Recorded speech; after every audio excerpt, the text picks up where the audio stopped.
All right, hello people, welcome to class. All right, I'm glad we were able to go through that quiz situation. Alicia was very instrumental in this process. Two things I recognized: the quiz was shuffling the options for your answers. So where you may have had a question that said both A and B, it wouldn't have been A and B because they shuffled them and put them in whatever order they wanted, which meant that A and B could have actually been like C and D. So I corrected those ones. And so you got credit for an answer if you selected an answer that had part of the correct answer. So if it was both A and B, so if you picked A or if you picked A or B, or whatever the double answer was, you would have gotten full credit for that answer just to make up for that error. And as you may have observed just now, I went in and had everything regraded so that it could be reflected on your grade report. We also acknowledge that Moodle is doing something really, really wonky, where there's a disparity between what your percentage grade is and what your letter grade is. And I haven't figured that out. But there is some suspicion that because I've put an assignment in and I haven't put that grade in for everybody, it is not fully, it's reflected differently for some people. So we'll figure that out. But as I said, I'd prefer to just have the raw scores there so that Moodle is a bit of a standing grade book for me, so that when I get a chance, like in the worst case scenario, I could weight your grades in an Excel spreadsheet and give you a final score. So I'm not completely counting on Moodle to do those calculations. Alicia. Will we know our grade going into the final exam? Yeah, because like a true one, maybe not the Moodle one, since the Moodle seemed to be giving some sort of disparity between the letter B and then percentage of a 66. Well, you will know. Well, I would have marked and put the grade in for the outstanding assignment. You only have, technically on calendar, you only have your final project and your final test going into the finals right now. So technically, this is it. And I say technically because today, for memory, I wanted to assign you guys some classwork. So it is the equivalent of like 2 bonus points toward your final grade. That's why I say technically.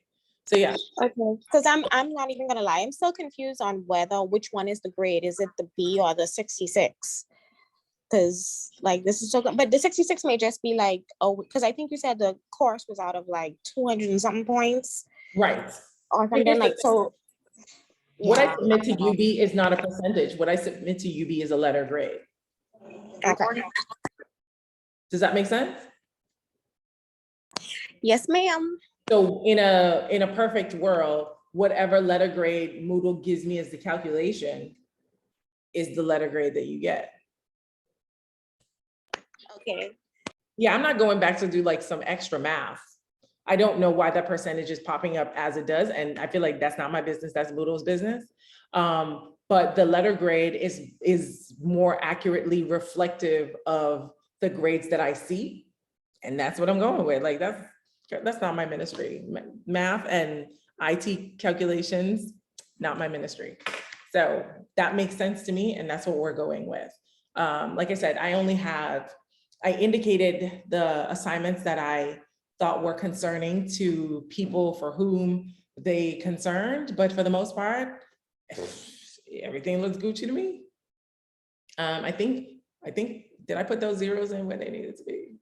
There might be some outstanding zeros, but people know, you know who you are. Okay, memory. That's where we are starting today. Like I said, I want to, based on looking at your test, the teacher in me wants to give you more of an opportunity to engage with your work other than just having a conversation with you. Because guess what, based on this test alone, it is very obvious that some of you don't have this textbook. It's so clear. And B, you're kind of like Googling things, because here's the thing. I designed this textbook in the test in a way that if you had it, if you had like a digital version of this, of the textbook, you could literally get a perfect score on the test by just plugging in keywords and finding it in the textbook. That's how I know you don't have it, because you would have done better. But again, the choices that you make for yourself, not my ministry. I'm only here to advise you, and you do with that which it is that you desire. But I definitely would like to go on record having stated what is in your best interest. And like I say, you do with that what you will. Okay, so we're gonna jump into memory, and not ironically, I am we're gonna jump right into memory, and we're gonna start off with a video, and this video will kind of reinforce why I start off with a video. All right, so we're gonna go through long-term memory, just like sensory. We're gonna go through short-term memory, long-term memory just a little bit, and then I'm gonna stop you, break you into your groups so that I can give you your classwork assignments. I already know your groups, but you know it's a group assignment, but it's only going to be the 4 groups again, okay? So I want to say give that some thought, but I already know. Okay, all right. You should leave that door open. It's warm in here. Share my screen, and I don't know where my screen is. Here we go. Oh, wait, you're so judgy. Nobody wants to see you. Okay. I'm telling you, they don't want to see you though. I'm sharing my screen. Are y'all seeing my screen? Because I don't know what you're looking at. It's loading. But what's on it? Nothing, it just That's saying it 68 loaded. minutes. Okay, now it's up. But what is it?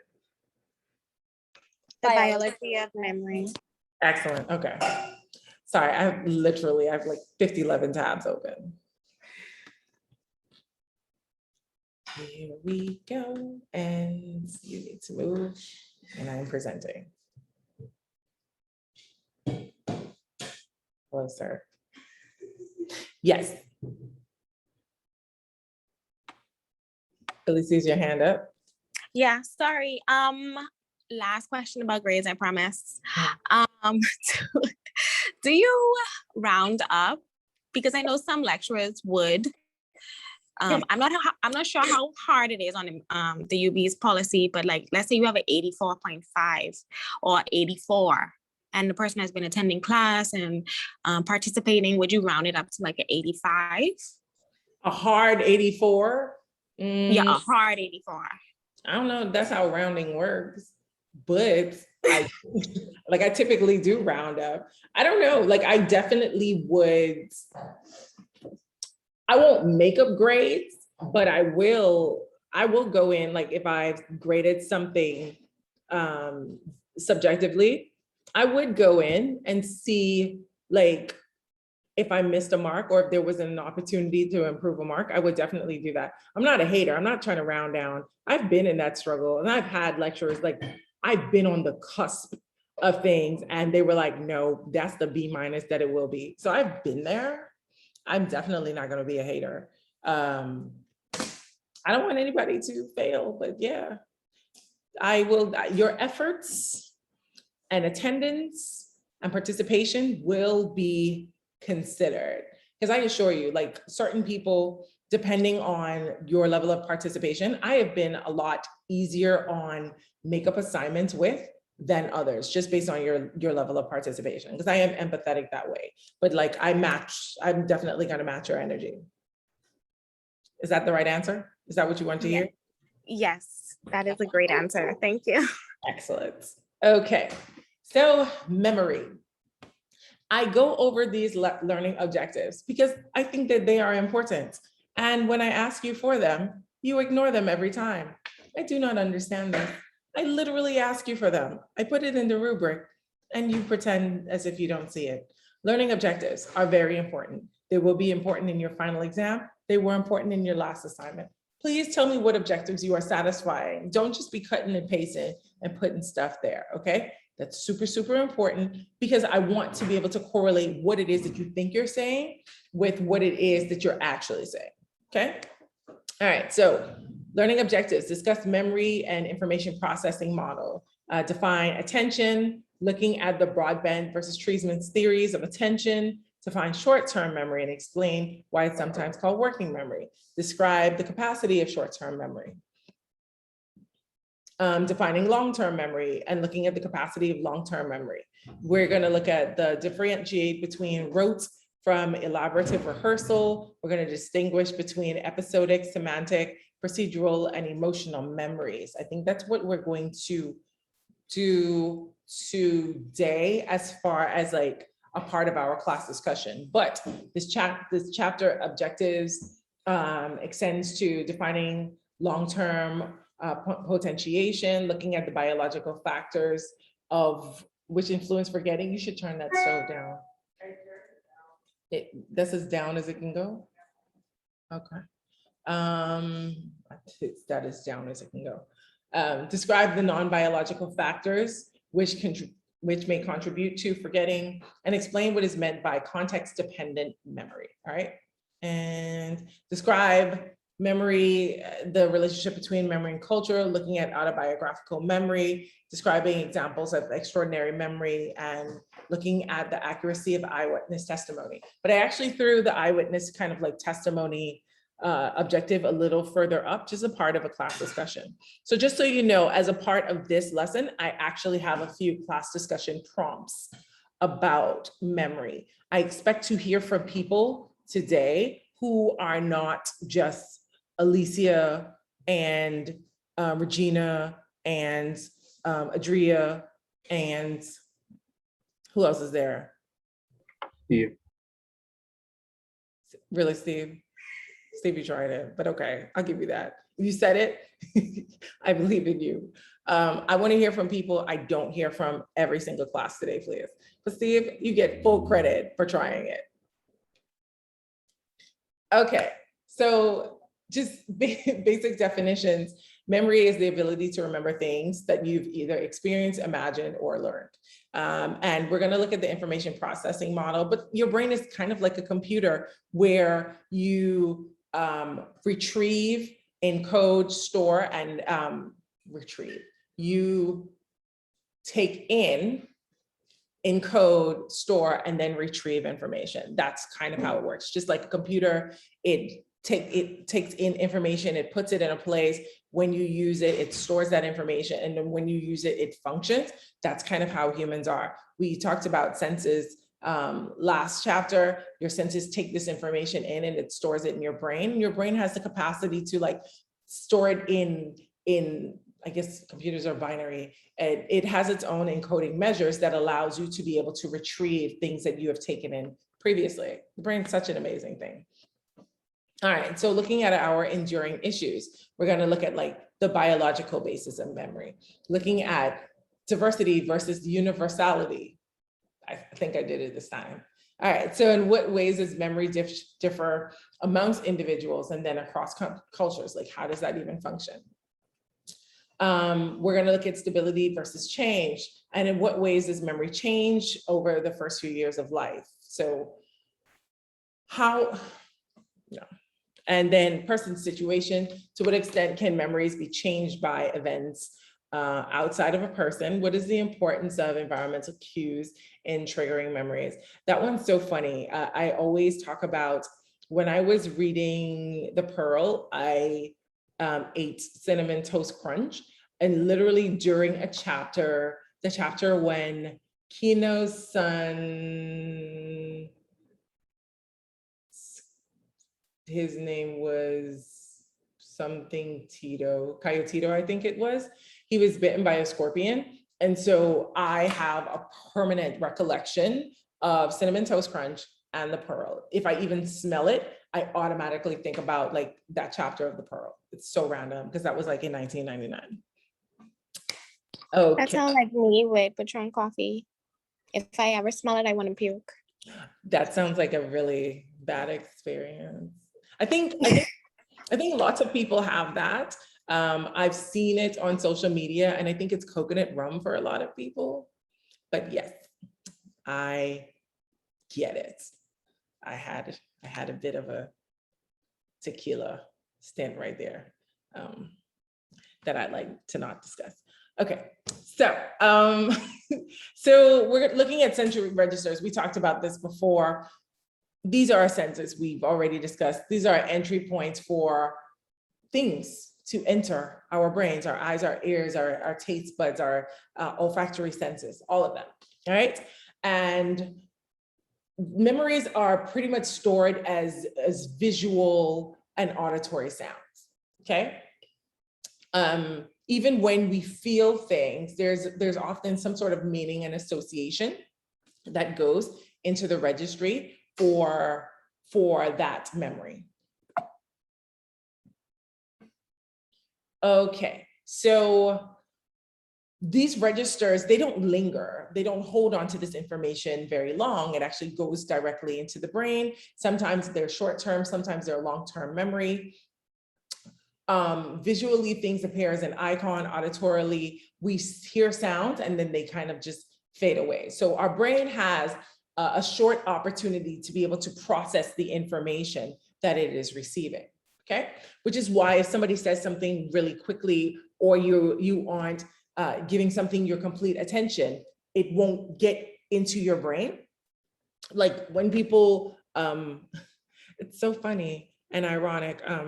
Like if you turn this class on and then like walk about your house and do a lot of things, you clearly only did that to get credit for being here.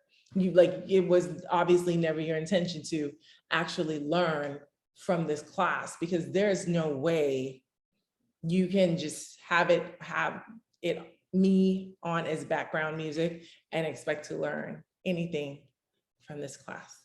Okay, just wanted to say that. Okay, so in order for your sensory registers to be able to retrieve more information long-term, you have to pay attention. You have to have a deliberate act of seeing, smelling, listening, tasting, and feeling. That has to be deliberate. You can't, it is difficult to be able to store something if it's only, if you're not actively involved in the process. Granted, there are some things that you learn by like osmosis. I don't know why we say osmosis and not diffusion, because that makes more sense. But there are certain things that you will just hear and your body is able to, your mind is able to retain, but the odds are not in your favor when you do that, okay? So broadband, so there are a couple of theories behind how we isolate information in order to retain it. So broadband, he established that like there's a filtering process that goes through the nervous system, and only certain information qualifies as being stored. So there are, and I find this a very interesting theory, because some people have a higher capacity to observe more than others. I know that, and I think this is also, this is one of the challenges of people who have autism, because I don't think that they are as good at isolating some of these items. I know, because like I'm minimally on the spectrum, but things like if I go into a new grocery store, it is a very overwhelming experience because my brain doesn't, or is less able to isolate what's happening. And it's a very, very overwhelming process because my brain is literally trying to process everything at once with that sort of experience. Whereas like, according to Broadbent's theory, we go into a space where we have experiences and our body automatically decides what is it that we're going to retain from these experiences, which is just absolutely amazing. It's kind of like the difference between watching something on TV and living it in real life. So the filtering process is kind of like watching TV. When you're watching TV, you're looking at what the camera lens was designed to help you to focus on. But like when you are in a real life experience, you kind of get to choose what it is that you focus on, which is an argument to be put on why school might not be a good idea to be a lens. Because like some of you are like staring at other people's names, and then you have so many other things that you can focus on, all right? And then like Treisman, his theories, he identified several of them. There's a modified filter theory to include variable control. So you can decide the extent to which you pay attention to very specific things. And then there's cocktail party phenomenon, which is just like isolating sound. So you can be in a crowded room of people, but you can choose to listen to like just the conversation between you and your friend, or you're sitting at dinner in a restaurant and there's lots of things going on, but you can have an isolated conversation. And then there's unintentional blindness, whereas like you can be focusing on a particular thing and not notice any of the other things. I'm a victim of unintentional blindness because I promise you, if I am not actively paying attention to it, I did not see it. In fact, like there are certain people, my brain do not register. People under 5'5", I don't even see them because my brain just does not see them. I'm sorry, little people. Unless you're an actual child. I see children, but like if my brain recognizes you as an adult and you're under 5'5", I literally do not see you because why are you so small? Sorry. I am a giant, obviously. Okay, so looking at our sensory register, I just wanted to pull this illustration for you. So this right here, let me see. I hope I could annotate again, because remember I tried this the last time and I was unsuccessful when, who was that? Destiny was just over here drawing on the screen. I was very salty about it. Spotlight. Let's see what happens. Okay, can you guys see my little spotlight thingy? Ooh, ooh. Yes. Excellent. Can you see how excited I am to have it? I'm so easily pleased. Okay, so external stimulus. These are things we see, hear, and feel. So raw information, I hope this isn't making anybody nauseous with all my moving. So raw information flows from the senses into our sensory register.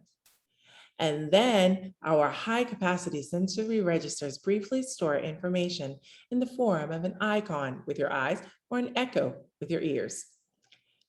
And then we forget some of that stuff right in here somewhere. Like some people are marginally listening to me, but I noticed you noticed that change in my voice. That was intentional.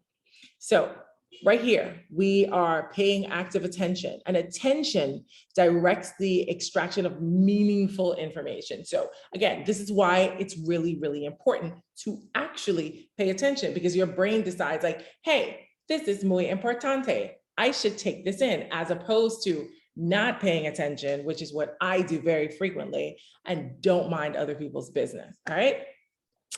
So short-term memory, or short-term memory is also called working memory, because it's like what's happening. It's kind of like what's happening right now. So it holds the information where you're thinking about or aware of at any given moment. This is also the thing like where you can have, like you're thinking about a thing and you lose it. Like you're like, I was using that and the memory's gone and you have no idea what was happening. This is the thing that's like, you picked up your phone to do a thing, and by the time you opened up your screen, you have no idea what you were going to do, and you have to like start the process. Yes, very much so, because you actually weren't paying attention in the process of like picking up your phone and doing the thing. All right.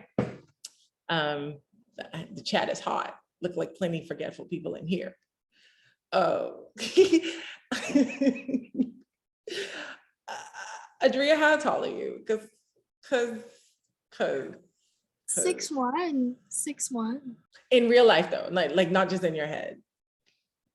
I mean, just a little under, like 5'1", nothing big, you know. Okay, girl, I see you. I mean, but I love it. Like I I love this for you. And if you believe it, I believe in you. Okay. Where was I? You distracted me with that. All right, so working memory, all the forgetfulness. All right, so then we get into our long-term memory. And long-term memory is remembering the phone number of a person, like when you were in the first grade. That's your long-term memory. Long-term memory is being able to sing a song that you learned, but haven't sung in like your primary school song. It's not at the top of your mind at all, but if it starts to play, your mouth just moves to the song, that sort of stuff. That's your long-term memory. And it comes in multiple forms. Long-term memory is also like when you stop paying attention when you're driving, your body drives, your car takes you to like a place that you're familiar with. So if you just left home, like your car will take you to work or take you to the place that you always go. If you're leaving work, your car will just take you home, even though you're not actively involved in the process. All of this is a part of our long-term memory. All right, and repetition.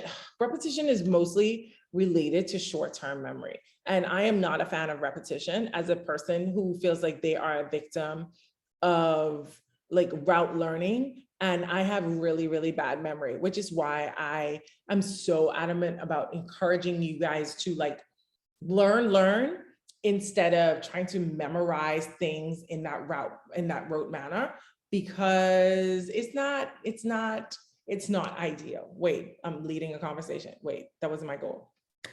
Okay, it's video time, and you will learn why I try to use videos in here. It's to reinforce your memory. You will learn the value of having visualizations along with listening at the same time, and why I insist on repeating information for you. I'm really carrying y'all through this class, like on my back. I was carrying people. Heavy is the head. All right, video time. Clive Waring was playing the piano alone in his room. When his wife came into the room, he immediately leapt up and embraced her with joyful enthusiasm. A minute later, she slipped out to grab a glass of water, and when she returned, he gave her that same bright greeting as if she'd been gone for days. And then he did it again and again. Clive was an accomplished London musician until in 1985, at the age of 47, he contracted a rare herpes encephalitis virus that ravaged his central nervous system. Since then, he's been unable to remember almost any of his past or to make new memories. His wife is the only person he recognizes, but he can never recall the last time he saw her. This may be the most profound case of extreme and chronic amnesia ever recorded. Our memory helps make us who we are, whether recognizing loved ones, recalling past joys, or just remembering how to like walk and talk and fry an egg. Memory is the chain that connects our past to our present. If it breaks, we're left untethered, incapable of leaving the present moment and unable to embrace the future. But memory isn't an all or nothing thing, of course. Waring can't remember any details about his personal past, but he still remembers how to speak English and get dressed and play the piano. Some memories you process automatically, and they are stored differently than your more personal or factual memories, like your first kiss, or how to recite pi to 12 places, or who won the Peloponnesian War. Speaking of ancient Greeks, and to help demonstrate what I'm talking about, I want you to have a look at our Spartan friend here and remember his name, because we're going to be testing your memory in just a minute.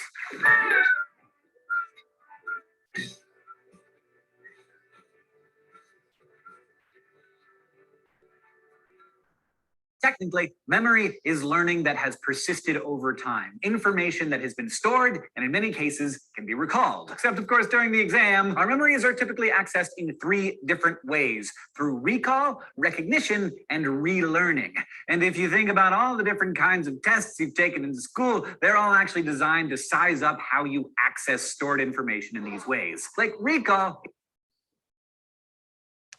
is how you reach back into your mind and bring up information just as you do in fill-in-the-blank tests. So if I say blank is the capital of Greece, your brain hopefully would just recall the answer as Athens. Recognition, meanwhile, is more like multiple choice test. You only need to identify old information when presented with it, as in which of the following was not an ancient city in Greece: Athens, Marathon, Pompeii, or Sparta. And relearning is sort of like refreshing or reinforcing old information. So when you study for a final exam, you relearn things you half forgot more easily than you did when you were first learning them, like, say, a basic timeline of the Greek Empire. But how? How does all of that data that we're exposed to all the time, every day, become memory? Well, in the late 1960s, American psychologists Richard Atkinson and Richard Schifrin figured out enough about the process of memory formation to break it down into 3 stages. First, it's encoded into the brain, then stored for future use, then eventually retrieved. Sounds simple, but by now you've figured out that just because you take a lot of stuff about your mind for granted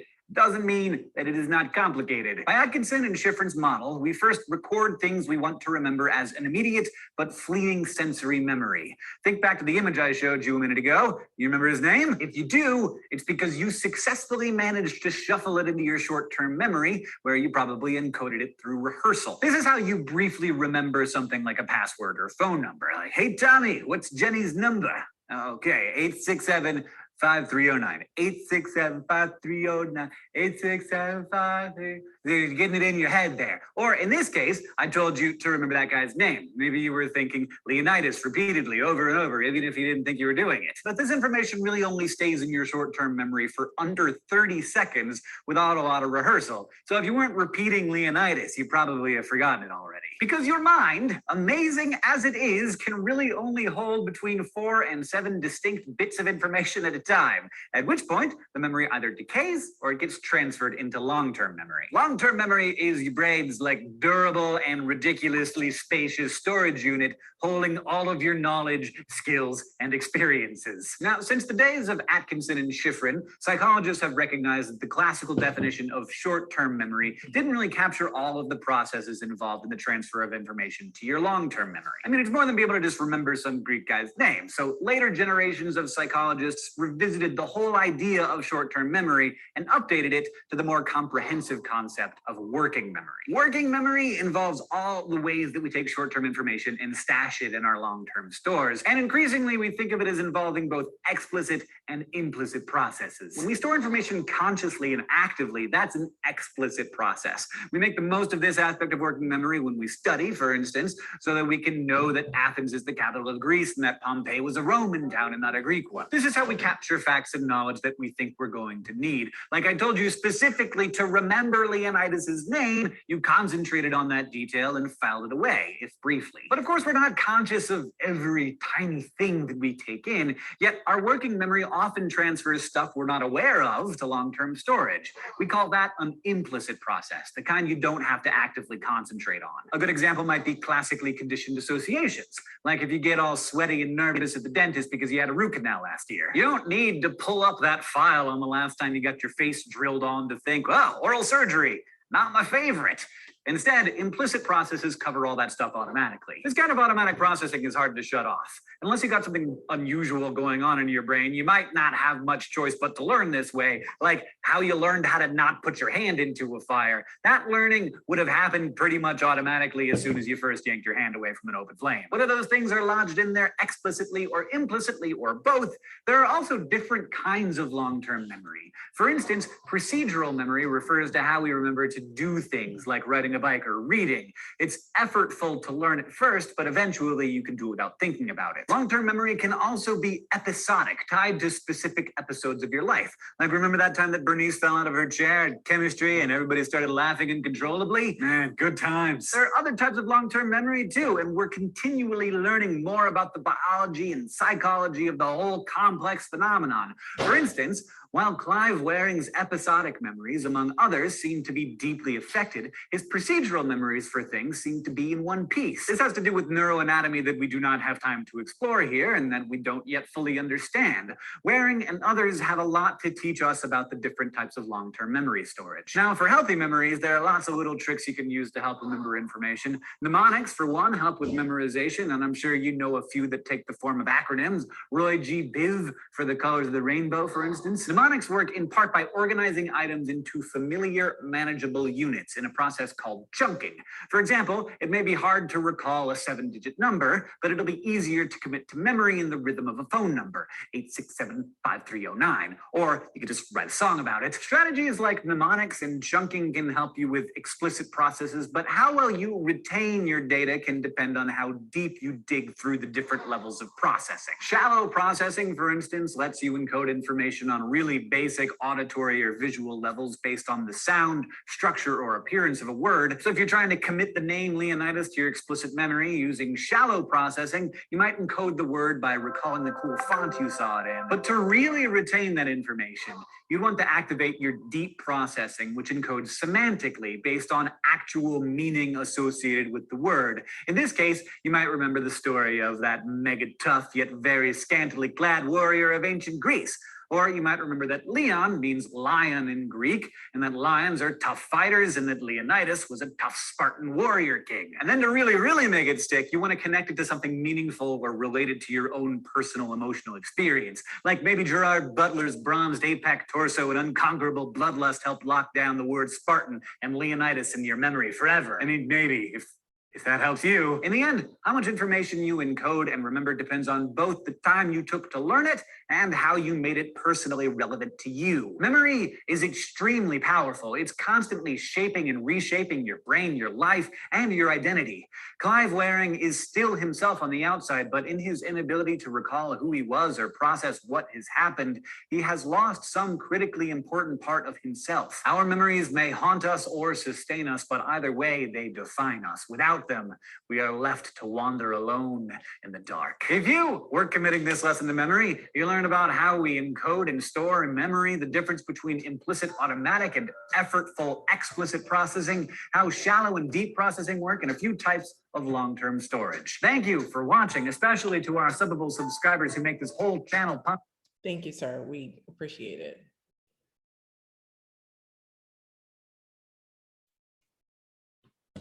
Took me less time to remember how to start my video again this time. Aren't y'all proud of me?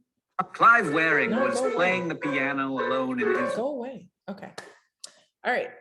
Short-term memory. All right. So as I kind of preempted, short-term memory briefly stores and processes and information from our sensory registers. And it's also referred to as working memory, because like I said, it's the thing that's kind of like happening right now. It's like how some of you are hearing my words, some of it's going into your brain, some of it's not. So if we think about short-term memory in this way, how is this memory like beneficial to us, and how does it work to our disadvantage? Look at me bullying y'all into conversation. I don't want to hear from the people I always hear from.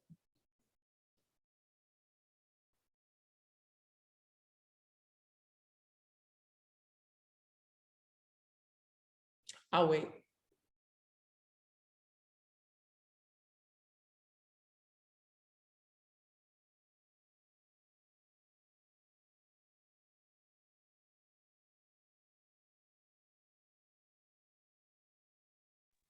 Sorry, what was the question? My thing is breaking up. It's on the screen. How does this memory benefit? How is short-term memory beneficial to us? Like, how does it work in our favor? And how does it work against us? How does it work to our disadvantage? The concept of short-term memory. Akeem. Short-term memory could work in our favor. Like, let's just say something traumatizing us. We see something that we don't want to see. Like, I don't know why ugly people pop in my mind first. So that just, I'm sorry, but let's just say we see I someone. mean, it's not me, so. Yeah, I can't relate. We can relate. Sorry. Yeah. But yeah, like if you see something that look bad, in UE, our short-term memory could easily delete that, so we don't have to remember that. So that's like that. I bet everybody will remember that. This was very experiential. Thank you. Thank you very much for that. That is definitely how short-term memory can work to your advantage. All right, tell me how this can work to your disadvantage. Monet? So short-term memory could work at your disadvantage because, like, say if you're studying for a test and like you learn something right before the test, repeat it in your head and you repeat it out loud, and then as soon as you step in the room and sit down, it's gone. Yes. And I would also like the record to reflect that that is not learning. Okay. So let's, in order to have learned something, you must not only be able to retrieve it, but you have to be able to use it. So if you have things in your brain that are stored that you have no use for, that is not learning. That is just memory. All right. But yes, that is an excellent, excellent example. Let's see what this chat is saying. Y'all got me over here checking the chats like, okay, y'all just straight up peanut gallery in me over here. It's cool. All right, so short-term memory, it can hold like 1.5, like up to 2 minutes max of repeated information. It's kind of like if somebody gives you their phone number and you really, or maybe you don't do that no more, I guess you have cell phones. But anyway, in another life, before you had a cell phone to write something down, somebody gave you their number. If you don't have a pen nearby, it's the reason you say it multiple times. You keep saying it in succession so that you can try and retain it, because literally somebody can give you their number, you can say it 3 times and somebody else says, what color is that shirt? You can lose it because it has not been stored into your long-term memory. And so you can lose it, just as simple as that. We talked about like chunking groups of information together makes it easier and useful. That actually works against me a lot of the time, because now my brain starts to like make up things that's not real. So like we have a WhatsApp group for adjunct faculty for social sciences. And every time I get a notification, because it's like SOC faculty, and it has the word part-time in there and faculty. And I promise you, every time I get a notification, my brain reads that as like party. I see social science party every single time because I only pick up parts of the words. I be chunking, but not to my advantage. Yes, but chunking words, chunking bits of information together helps us to memorize it a little bit better. Looking at interface. So short-term memory has, it's, as I said, it is better for isolating tasks and it's not for multi-skill tasks. The act of reciting somebody's name and it's the reason like somebody can tell you their name and you don't know it moments after that because you're doing multiple things, or if you're in a conversation, somebody, you look the other way, you lose. Again, this is all on account to your short-term memory, all right? So encoding in short-term memory, most of this information is stored phonologically, all right? So it's stored in some sort of sound, with the exception of things that are specifically graphic, like photos and paintings and maps. Those are actually stored as some sort of visual image, but for the most part, things in your memory are stored based on how they sound, even if you didn't hear it. Like when you read something, your brain says it out loud, and that's how it's stored in your mind. So only things that are photographic are actually stored, which is why it's so important. And this is why I reinforce with videos. That's why having the reinforcement of a visualization along with the auditory, it's called dual coding, and it facilitates the point of some sort of like recall and retention that goes beyond just short-term memory. And that's the strategy behind something like that. So like, even if you do something like, it's also one of the strategies, and I don't know if they realize this, but like looking at words on a board and also reading them out loud, sometimes you can visualize the words that are on the board and see that as a full picture. And that's something you may be able to retain. And you can recall what it is that you saw, not as individual words or sentences, but as a photograph in and of itself. And things like that are incredibly valuable, which is, it's like the rationale behind things like why there's a PowerPoint presentation, why I'm not just speaking to you, I'm also giving you the visual iteration of this, because your brain might be able to come back to a place where you look at this and you store it as a visualization, and you may be able to come back to this page in addition to the reiteration of my voice. Okay, so maintaining short-term memory is often requires something strategic. Alicia? I have a question. I wouldn't call this photographic memory, right? But let's say I am studying something, or sorry, not studying something. I studied something by writing it down or something, or I was in class and I remember, maybe like if I close my eyes, I could remember or hear exactly what the lecturer said, or maybe some variation of what the lecturer said, or see exactly what I wrote down, because I study best like when I write out my notes. I could see exactly what I wrote and where I wrote it on my notebook. What kind of memory is that? That's called eidetic memory. Like you may have, because I do that a lot. Like I may not know a business, but if you say it and I saw the sign somewhere, I can kind of like recall where that thing was. That's called eidetic memory. Okay, because my memory on the whole is like poor. But Yeah. I'm wondering, like when I'm studying and stuff like that, somehow it just comes back and I could like visualize it.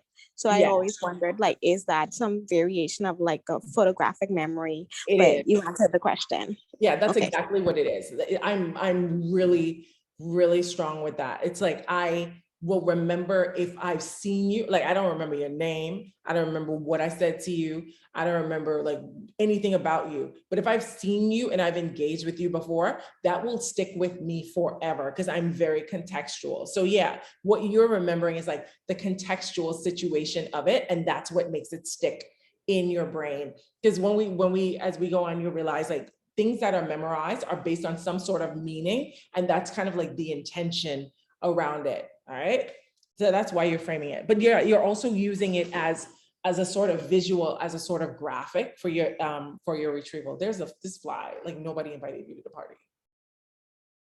Oh, go away.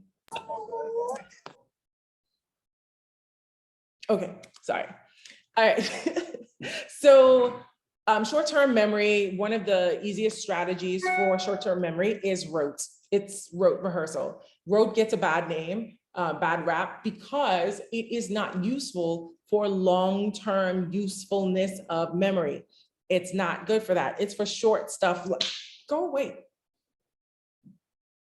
Like when you're 6 years old and you're learning to spell your name. Is that when you learn how to spell your name?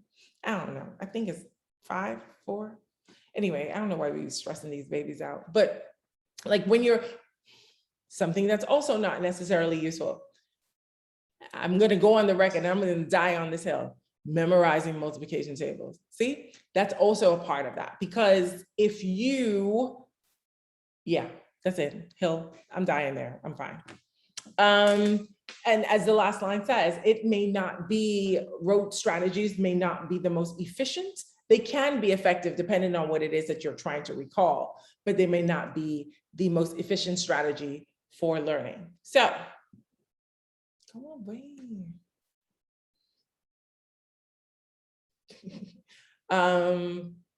Oh, Adria, I feel like I would like to address your photographic memory and its betrayal.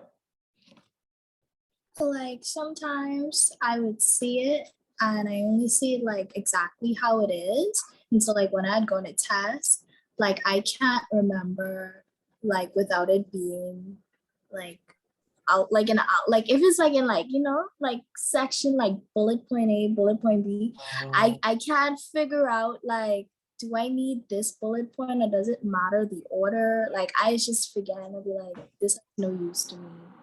Right. And a part of that is like what I said, you haven't actually learned it. You have stored it in your short-term memory and it's probably going to be gone soon. If you don't use it in some sort of way, then you won't be able to retrieve it in the long run. That's exactly what I'm saying. So like cramming for a test, if this is a test for something you won't ever have to see ever again, that might be useful to you. But like if you crammed for a test and it's information that's like building on itself, that's definitely not going to serve you, because you need to learn that, because you're going to be building. So like if you get to a part of a test where they're like, compare and contrast these two strategies or these two theories, if you only memorize the definition of that theory, you can't compare and contrast because you don't even know what it means. All you can do is say the words back. That's not learning. Exactly. Yeah. I'm not gonna lie, that was my problem with the quiz, because I was like, why was Miss Tiffany doing this to me, when it was like the deaf person, something, they're not, it's not a disability, it's a culture, Right. and something about the enduring issues. I was like, It's not. because I only know the definition. So like, I was like going through the definitions, like, okay, which one would be this? Yes. That gave me anxiety. I think that ended up causing me like forget everything that I studied. So yeah, cramming is not good. It's not an effective strategy at all. And in my defense, these quizzes, like I get to pick from like a barrage of questions. Like I'm not just completely assembling these quizzes. Honestly, if you guys looked at the practice quiz in the book, these quizzes will look very familiar. Just throwing that out there. Noted. Just saying, looks really familiar. Okay, see, I've been giving y'all all the life hacks. Ugh, I don't get paid enough for this. We love you for it. Thanks. Okay, so discussion question. Again, I don't want to hear from anybody I've heard from so far. If rote learning is so inefficient, why is it so widely used in schools? Like, why are we still using this? I believe we're still using it because like our school systems are inefficient and very not up to date. So I could see why we're still using it. It is it's one of those if it ain't broke, don't fix it situations, but it is very broken.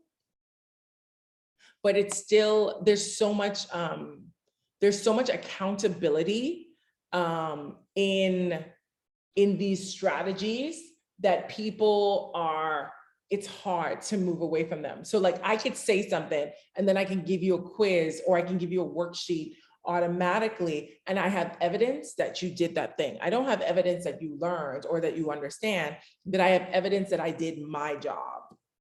And so, yeah. Wait, Anicia, I would like to discuss your memory. It's terrible. It's terrible. Explain yourself. So you said your brain gives you full storage warning, but it remembers the TV shows. Discuss. Because like, I don't know why as a child, I would like remember everything. You just have to say it once and I would remember. And as I got older, it's like, you could say something to me 5 minutes ago and I would still be like, wait, what did you say? You're not paying attention. I am paying attention. I just literally forget. Like I would eat breakfast this morning and then I'll go throughout the day. Someone be like, what do you have for breakfast? I can't remember. But I can tell you about that TV show that I watched when I was 6 years old. Wait, so you have old memories, but no new memories. Yeah. I say as a teacher, that's how I feel. Like I was like, I am at student storage capacity. So like I cannot learn a new student name without forgetting an old student. So for every new student that enters my brain, I had to forget somebody. Wait, my camera makes me look cross-eyed. Wait, okay. Y'all couldn't tell me this whole time. What's happening? Why do I look cross-eyed? Okay, sorry. I don't mean to be so vain. Okay, just, okay, yes, pregnancy brain will do that to you. I don't think it's a sign of dementia. I just think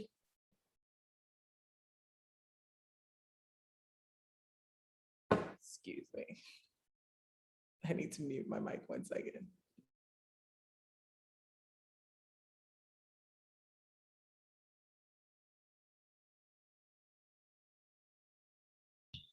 You know what?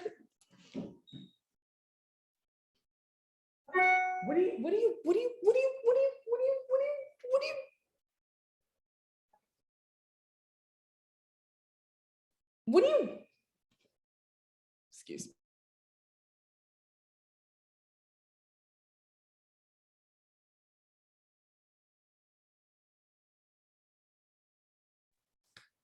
I just want to go on the record and say the children are overrated, just for the record. That's it. Yeah. Yes. I'm getting Amazon notifications. The girl over here shopping. I'm in class. Like, what is happening?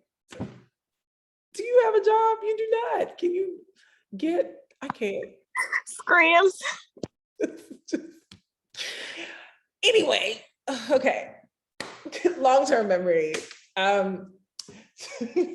So yeah, I guess your brains are at their capacity. Remember, brain plasticity and elasticity is better in your youth than in your adulthood.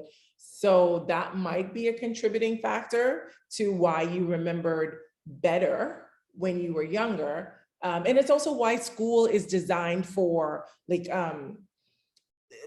school is within the time frame that it is. Like, we are lifelong learners, and our brains maintain their elasticity over time, but not at the same level. So it's one of the reasons that youth brain is doing so much more than this older brain. Because like, I can still literally recall things verbatim as a child, but yes, I do not know a lot of things. Like, I don't know what I did yesterday at all because my brain's not having it.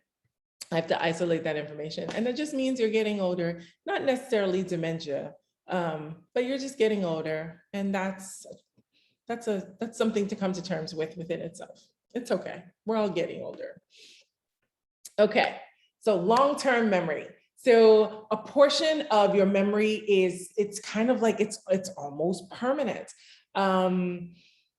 It's a reflection of like what you know. It's like now your knowledge. It's being able to remember feelings and experiences and information that all contribute to like who you are.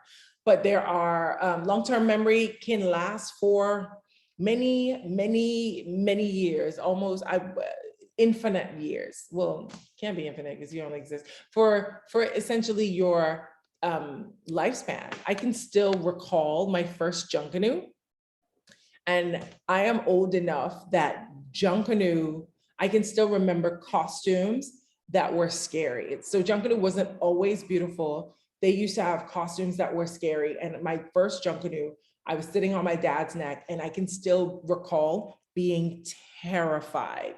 We were behind the barricades and we were on Bay Street, and I remember being terrified. And I could have been no more than like 4. And I still have that very, very vivid memory of being on Bay Street, being in my dad's neck, and being absolutely terrified by Junkanoo. That sits with me every single day.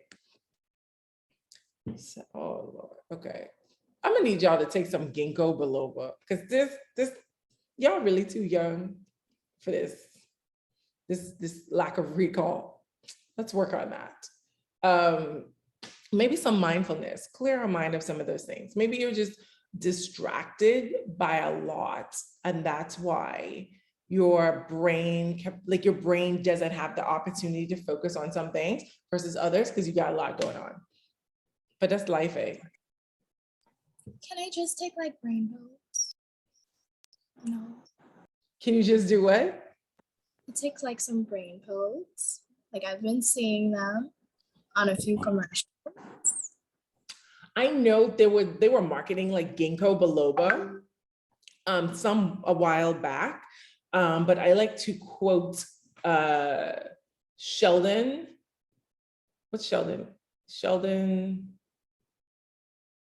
from Big Bang Theory.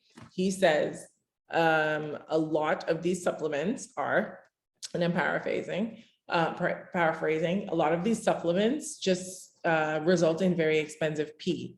So remember, we talked about marketing and deception before. Not everything actually works, but I do think that there are like brain health foods that you should be able to consume that actually help you. You don't want to just have very expensive pee. His words, not mine. If I may, what also helps, like I said, my memory is like disgustingly poor. I'm 29 in like a 65-year-old body. So, but what I found that helped was when I was doing this course, the certification course, I had to read a lot. So reading actually helps improve your memory. Oh, for At least sure. it did for me. Yeah. So, and like it was like cost unrelated things. So that I was that I ended up remembering. So it helps. And sleep too. If you're sleep deprived too, memory is be all foggy. So here's the crazy thing, because here I was assuming we were already doing the regular things. And that's my bad. I thought we was out here getting sleep, because why are we not sleeping, people? I have a 2-year-old that wakes up in the middle of the night, Baba, mommy, Baba. No, no, that's not. So like getting 2 to 3 hours ain't enough, because that's like my regular. 2 to 3 hours.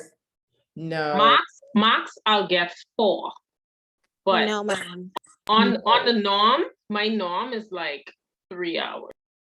You're not well. You're not sleeping enough. You should see somebody about that. I think on I have the too much things to do, and like I work a full-time job and I'm in school full-time and I have 3 kids. So the only time I get to do anything is when they go to bed. So right now they're eating dinner. And after they finish eating dinner, I gotta catch up on everything. So by the time I'm done, it's like 1 o'clock in the morning, 1, 2 o'clock in the morning, and then I'm trying to wind down to go to sleep. And that takes a while. So yeah, and then I get up like 5:30, 6 o'clock in the morning. I pray your strength, because that's a lot. Yes, you need to go and take a mommy break. Go drop them kids somewhere and relax. Because that's a lot. Oh my God. I thought mine was bad, but your schedule is way worse. I feel so stressed out. Like, I feel stressed out by proxy. Like, this is my wellness check-in. You definitely need, are you almost done? Please tell me you're almost done. Not really, no. This is my first year in psychology. This is I've finished all my gen ed. I was actually in nursing, but due to my schedule and nursing schedule, I had to switch. So I switched to psychology because it's not as strenuous time-wise as psychology. Because like with nursing, you have to like do 8-hour practicums at the hospital and all that stuff, along with your normal classes. This is not sustainable. You're gonna burn out. I don't have a solution, but this strategy is not sustainable. You will burn out. You will not be well. And my professional / personal suggestion is like, fine, you're gonna have to find a new strategy. Like the kids, you can't, they have to be there. Like you gotta keep them when you have them. So that's not an option. And the work, you need to eat and live and pay bills, and that's also important. And school is important, but it's the only variable. You may have to take less classes. Like I know the idea of doing classes online feels attainable, but you are gonna burn yourself out, and don't make yourself so sick that you can't do school, because you're gonna do a lot and then you won't be able to do any of it. And figure that out. Think about that. Yeah, I don't want to, that's a lot. I know. Yeah. Because you gotta because the thing is, I'm on the grant, so I have to take 12 credits every semester. So it's not even an option. And you're done with gen ed? Yeah, I'm done with gen ed, so it's only the major courses now. I just could pray your strength and pray your children just behave and go to sleep on time. And they don't. That's the worst part. I know. And it's 3 I hours. was gonna ask, like, how old are they? Because hopefully they're old enough where, you know, a little bit more independent. Because girl, if they're dependent on you. I have twins. They're 7, and my youngest is 4. So the twins are relatively independent, but the youngest, she's kind of really attached to me. So every minute while, like literally while I'm in class right now, she comes to bother me like every 5 minutes because something is so important. It's life and death Got you. And they really don't that she care. just has to come. They do not care just at all. Okay, okay. We got this. We got this. They're gonna be older and we got this. I believe in you and I believe in this 4-year-old getting her life together. And just, I want this for you really badly. So that's where I'm gonna focus my energy, on her getting her life together so that you have some room for yourself. That's where I'm placing all of my energy right now. All right, bet, okay. So back to looking at long-term memory. So encoding and long-term memory, we talked about, I discussed that a little bit. Your brain is able to store it and then it has a strategy of retrieving it. Some of it is subconscious, some of it is very consciously being able to recall information and process it in very specific ways. In fact, like if you play with information in different ways when you are learning it, it actually helps you to be able to recall it and simplify it later. So that's often my strategy. That's why I want you to kind of play around with your work a little bit. So like minimally, you in creating some sort of graphic organizer, some of that sticks in your mind, you visualize what you assembled and you're able to retrieve that on a short-term basis. But I want most of this to go into your long-term. All right, serial position effect. So it's when you are asked to like call off a license plate or call off, ooh, I just closed my rings. A list of unrelated items. There's a wonderful Sesame, never mind, y'all too young to understand it, never mind, just, all right. So the serial position effect, I think I talk about it on the next slide, so I'll just skip over that for now. So question, if everything that's encoded, and I mentioned this before, if everything that's encoded in your long-term memory is based on some sort of meaning, right? That means it has to have some sort of experiential relationship to you. How do you think recall, meaning recall, and the meaning associated with recall can contribute to biases in storytelling, or like in the case of going to court and giving evidence? Think about that a little bit and let me know your thoughts. Well, your think- recall of the events would be one-sided because you'll only be telling from how you felt about the situation. I mean, you'll be telling the story, but it'll just be based off of your perspective and how you felt about whatever took place. Okay. Anybody else want to contribute to that? I think too, sometimes you might even leave things out because you're only focusing on how you feel about it. Exactly. I think about this concept all the time, and particularly in like, there's so much in race relations in the media. I often think about it, and it's one of the reasons I think I'm more gracious about race relations. Like when I see negative experiences and when the Karens come out, I think about that. Like some people just need to, anyway, I won't even say. Some people just need to be handled.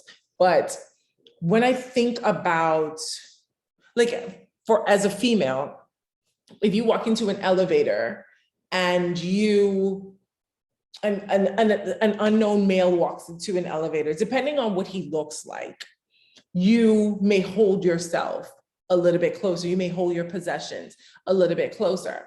And again, a part of it is like, you have sensory recall of other things. So perfect example, now that we're in in this world of mask wearing, I feel like my senses are heightened because now people are more able to obscure what it is that they look like. And so now I feel more threatened by the presence of a lot more people, because in my head, there's still a bit of an association with a covered face and a person who has ill intent. So if you couple like your mask with like a hoodie pulled over your face, my panic button goes automatically up.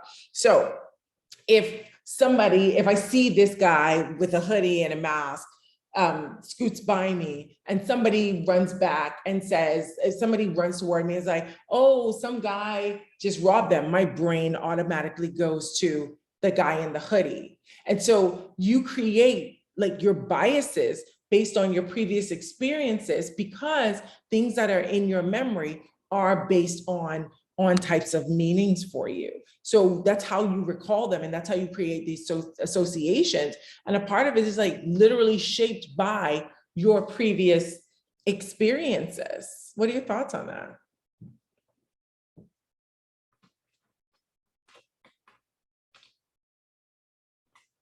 I agree most definitely because like how you talked about like the pandemic and mask wearing. For me, like I knew somebody who had COVID and like I know like they got COVID because like they went to like parties and stuff like that and like a lot of people were in their faces.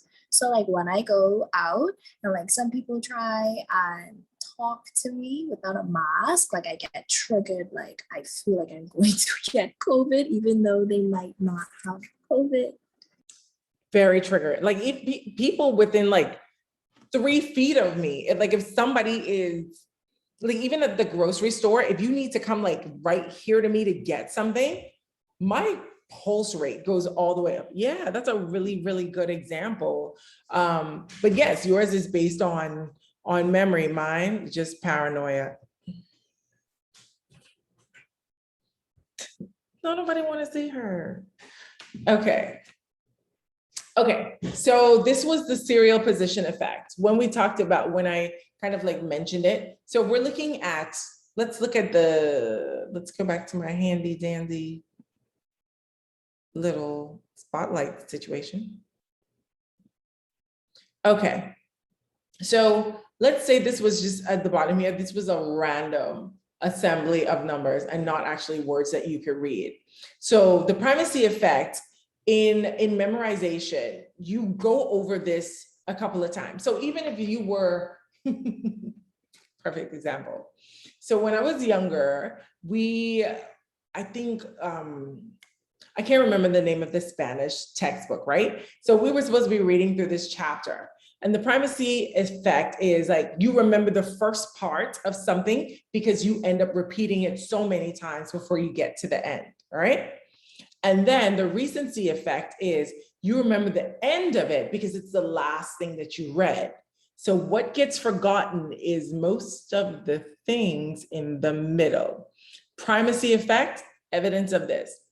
This is the first line, or first set of lines from that book. Un grupo de estudiantes llega a Madrid. Why do I still remember that? That was Spanish in like the 10th grade. I read that line so many times, I can still say it today. Primacy effect. I don't remember anything else that was on any page in that book at all. At all. But I know that part. Isn't that weird? Anyway, so that's primacy effect. And also, ooh, okay, just rude. Primacy effect and recency effect. Middle items will be neglected because they're too far away from the beginning to be recalled, and they're too far away from the end to be the last thing that you know. So cool. Okay, so some strategies for being able to retain long-term memory. We talked about rote rehearsal before. I am not an advocate of rote rehearsal because, as you can see here, rote rehearsal is a method, of storing conceptually meaningless material, of storing conceptually meaningless material. Did you hear that? It is used for storing conceptually meaningless, emphasis on meaningless material. Birthday, NIB number, passport number, security code, things you don't use and process, all right? That's what rote memory is for. Wait, one is missing. I actually know my NIB number with my head. Same, I know my NIB number, my social security number. I used to know my passport number 2 passports ago. I don't know my current passport number, but yes. I used to know the old one for real, but this new one, it ain't registering yet. I don't even know what it starts with anymore. I was like, ER? No, that was the last one. This No, one is ER was the old one. I think this new one starts with A. something along that. Yeah, it's AA blur blur blur blur. Child, I don't know. I think it got a 0 in it somewhere. I don't know. I can't help that. But yes. So yeah, that's what rote rehearsal is. And then you have elaborate rehearsal, things like using mnemonics. It is intended to, it's more useful in storing information. You may be able to retrieve it and actually use it. Like the videos talked about Roy G. Biv. Yes, that's a very useful one. My very excellent mother just served up 9 planets is a good strategy for being able to recall the planets. Please excuse my dear Aunt Sally is a really good strategy for remembering orders of operation. These are all wonderful rehearsals. Again, these are things that you can retrieve, but you also know the meaning of, but they're associated with some other strategy, all right? What I do not know would be the periodic table of elements, because let me tell you, I don't remember beyond hydrogen, and I think that's the first one because I never used that again. What's after hydrogen, y'all? Oxygen, carbon. Helium. Helium? I think it's helium. I don't know. It's helium So because who knows? I learned the song, and I could remember up to There was a I can song? remember like past 20. Oh, girl, I got hydrogen. That's it. That's all I know. And I don't remember the atomic number. Hydrogen is 1, right? Because they go in order. See, that's all I got. I don't know. I don't know. Anyway, I never used it again. But I do know E equals MC squared. Energy is mass times constant square. I don't know why I know that. Anyway, then we have schemata, which is elaborative rehearsal. And this we'll talk about more specifically, but it's kind of like things that you practice so frequently that you know how to do. This is why nurses and doctors and this is why you have some subject areas that are based on rehearsal, because it needs to be a part of like your existence. It needs to, this is why people in the Army go through different strategies, because your body needs to know how to do a thing automatically without you actively thinking about it. In an emergency situation, what does your body do? This is what that all of those things schemata contributes to. Okay, I think this is the last one I'm going to go through before I talk about your assignment, and less talk, more put you into your groups. Okay, so the groups I'm sure you've already mentally formed. So looking at types of, there are 4 types of long-term memory. We have episodic memories, which are ones that like you remember a specific time and place. These are things like your vacation or how somebody made you feel or when you were at a party. Those are episodic. And then we have semantics. Semantics are like facts that aren't attached to anything. The reason you may know like the number of people in a certain population, the way that I know, the way I say yo no sé when I don't know anything in Spanish, like why am I doing that? The way that you may sometimes understand the value of knowing some multiplication tables, not memorizing them all, but understanding how you got that and it's in your brain and it's useful to you. And then you're back at procedural memories. And this is what I talked about with like schemata. Procedural memories. What does your body do when you are driving to a place? Like if you check out, your body drives you to a place. If you play sports, if somebody throws a ball at you in a certain way, your body reflects, automatically responds in a very specific way, all right? Those are procedural. And then you have your emotional memories, which are kind of similar to episodic memories, but emotional memories are learned responses to a stimulus. The way we respond to things like love, the way that we respond to fears. This is like emotional memories are some way also associated with like a form of conditioning, all right? The way something made you feel at a point, that's kind of a way that your body ends up retrieving that information. Okay. Oh boy, let me tell you something, these groups, I don't even want to discuss it. Y'all you're selfish and it's okay. I ain't even mad at you. All right, so we stopped there for today. I'm going to assign your groups for your thing. No, not there, right here. Really? It's like, look at my internet trying to embarrass me. Okay. Did I put this link up? No, I have not put this link in class yet, but you've seen this before. This is, oh, go away. Okay, we done. Okay. So again, this is the same learning activity that you've had before. This is due for next class. I'm going to give you, because we are already at 40 minutes past this class, I'm going to give this to you to be due, not next class, but like the class after that. So next Monday, I don't know what today is, next Wednesday. So this is going to be due on Wednesday, just because I want to give you a little bit more time since this class is almost done. Your groups, again, there are 4, so there's approximately 6 of you in a group, and I will tell your group what you are doing. Let me make it clear. You're gonna do the thing that I asked you to do. Just like last time, I got 2 quizzes, and I was like, so you just did whatever you wanted to do? I see. So let me make a copy of this right now. Copy learning activity for, what's this chapter? Chapter 6, learning activity.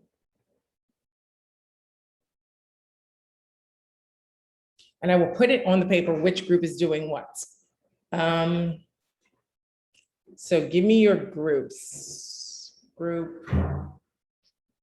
Is that the garbage truck? Because I've been waiting for the garbage truck this whole time.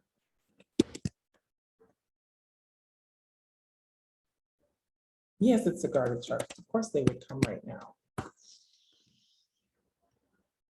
Inserts, table, 1, 2, 3, 4.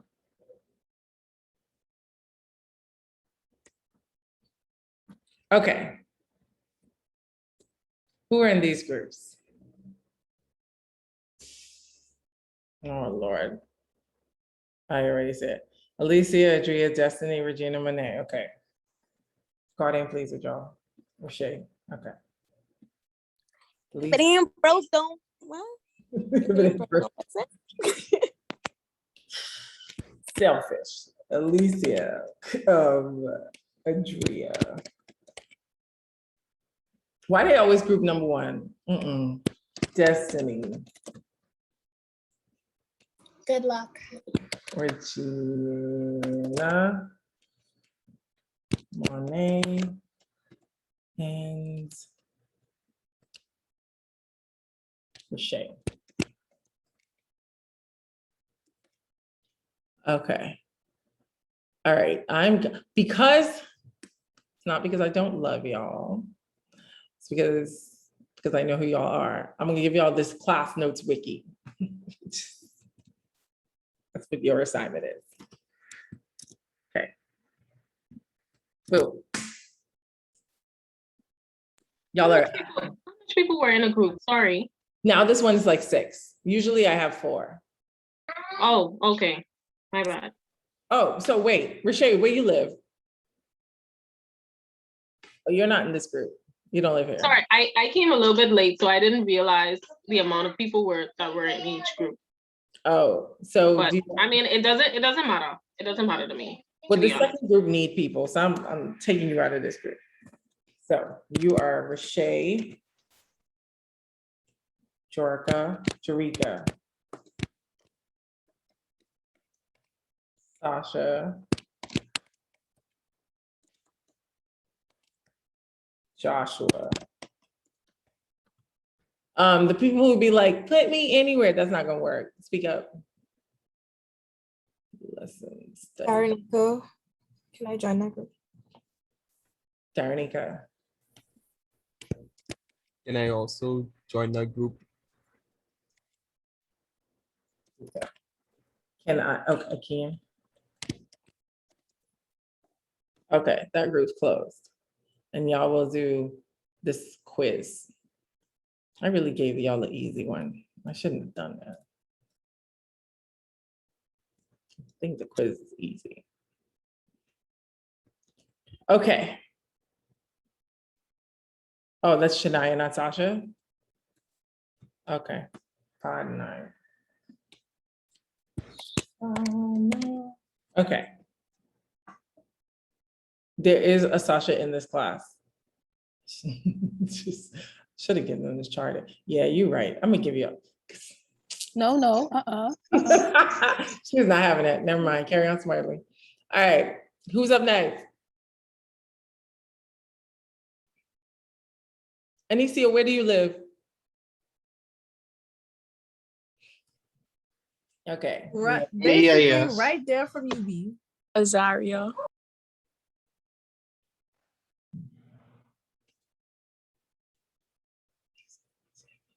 What? Anicia, where do you live? Where are you supposed to be? You in this room right here? Oh, yeah. Okay, Anicia. Look at me, number 3. Okay, that's Anicia. Wait, is Darinique? Oh, that was quiet. Okay, never mind. Just put me anywhere. Okay. All right, let me put, I have a full squad right here. Darinique, Crystal, Tennille. And then I'm gonna put Alicia. Alicia? Why is this looking wrong? Okay. Anybody else? Azaria. Azaria, where do you live? Group 3. Group 3. All right. Who else is there? Austin, Where do you live? Group 3. All right. Let's hope all of these A's are inspirational for you guys. Okay, who else is in this group? Or somebody come mess it up with. Jamie. Who's that? Who's that? Jamie. Nope. Jamie. Sorry, Jamie, your Wi-Fi was betraying you. All right. Who else? Is that everybody who's here today? Tomato. Who? Where? Group 3, Tomato.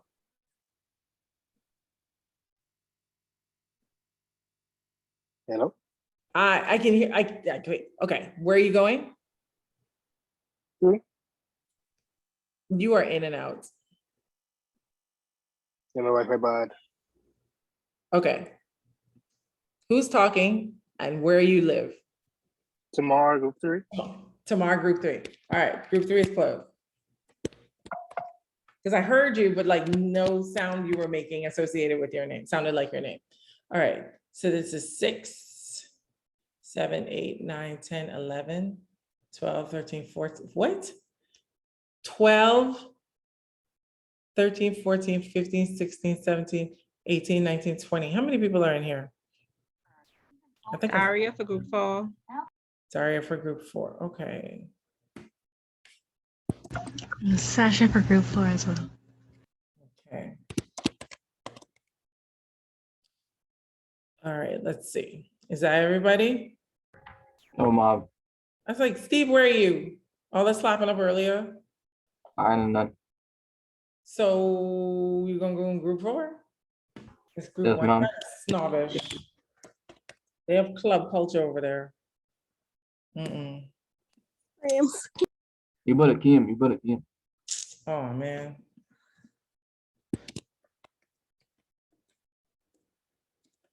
Is that everybody? Speak now, forever hold your peace. Okay. I see Crystal, Tierney, Felicia, Daria, Jim. Okay, that looks like everybody. Excelente. Oh, I have to give you assignments now. Okay, so since I was going in order, KWL chart is group 4. Ooh, my computer's gonna die. Oh, right in time too. And infographic. Okay. And group with the quiz, you will see that I have also requested your answer key from you. All right, you've done this before, so I imagine you do not need. Am I shutting down? My computer shutting down? Oh no. Am I still recording?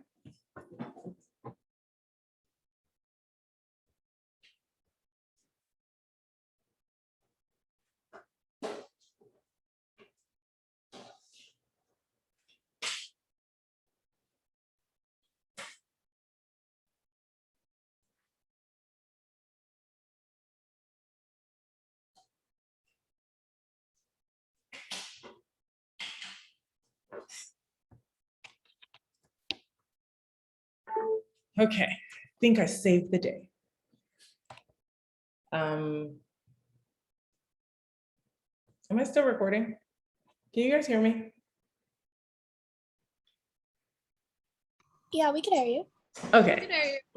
Okay, so I have, my computer's frozen. So, all right, I think that's everybody. That looks approximately right. You've done this assignment before. I am going to have to link this on the, because I haven't shared this with you yet. I'm just waiting for my computer to respond. So I'm going to put this on the course landing. Here we go. I'm going to put this on the course landing page so that you have access to it, but it's the same as the previous one. You've kind of done this before. You may have different assignments this time. Let me put this here now. That's not it.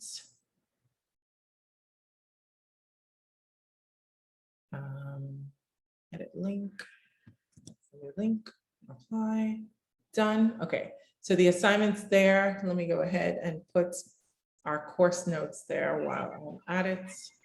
Professor, I have a question. Yes. When is the final presentation due, the final project? I think, hold on, I think I put that on this thing. Oh no, it is November 24th. Your final is due. Okay. All right. Thank you. You're very welcome. All right, let me put this link here right quick. Wait, why? X. Copy link, share. Share. Copy link. Anyone with link? Done. I'm over here somewhere. Oh man, I just copied the link. Duh. So silly. Sorry.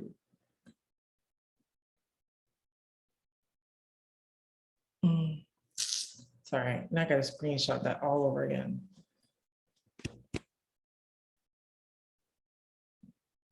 Okay. I just want to make sure it's all here before you guys start. Boom. Here we go. Do y'all see my magic? The question we have to do for next week on Wednesday, are we covering all the chapters we did? It's just this chapter. Okay. Yeah, it's just for chapter 6. Okay. And remember, I'm pretty sure in here it says, ooh, each learning objective is reflected. That's a lot. No, let's go with, I think there are 19 objectives. Let's say 5. 5 learning objectives are reflected. 5 content reflected. You see the second one right here? Content reflecting each objective is clearly labeled. Please stop losing points by not doing that. Okay? So you only have to do 5 learning objectives. You don't have to do the whole thing. Got it? Okay, so it's chapter 6 and 5 objectives. Yes. Make sure they're labeled. Correct. Okay. Awesome. All right. That being said, that is the end of our time together, and I will see you guys on Monday. We're heading into, I think if this was chapter 6, we're gonna head into chapter 7 on Monday. So pretend that you read ahead. At least Like usual, we always read ahead. allegedly. Heavy on the allegedly. All right. I'm gonna see y'all scammers later. See y'all Monday. Good night. Okay. All right. Where's my Zoom? Here we go. I have another question before we end. I'm listening. For the final project, are we covering all the chapters or we have to pick? No, it's the entire thing. You're doing an intro video for intro to psychology. So you're covering all of them. Okay. But you're only choosing, I think I said 2 objectives from each chapter. So you're not doing, you're going to give us a summary of the chapter, but you're going to highlight 2 of the objectives from each of the chapters. Okay. Yeah. So you don't have to do like all. All right. I should have your rubric by Monday though, for real this time. Okay. All right. All right. See you guys on Monday.